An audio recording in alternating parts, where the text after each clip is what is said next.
Mi nombre es Mauricio y te doy la bienvenida a esta sección del canal llamado Salud al Punto. Esta vez te diré cómo eliminar la tos y algunos beneficios del bicarbonato más agua con limón.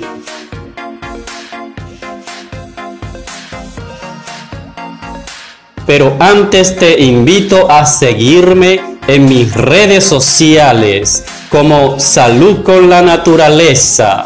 Allí puede dejarme cualquier inquietud de salud.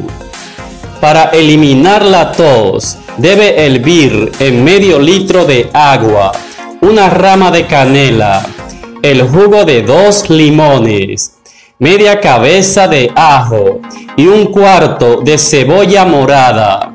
Una vez todo listo, lo dejarás hervir durante unos 15 minutos. Una vez ya listo, debes colarlo y endulzarlo a tu gusto con miel de abeja, y puedes tomar de 2 a 3 tazas de este té por día mientras persista la tos. A continuación te diré algunos beneficios del bicarbonato más agua con limón.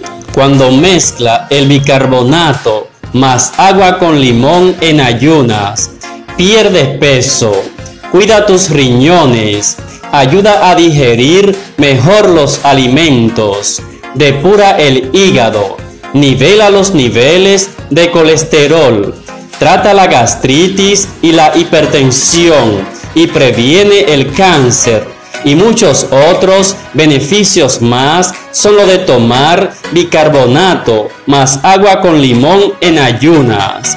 Si el video te ha gustado, dale me gusta, compártelo y hasta el próximo video.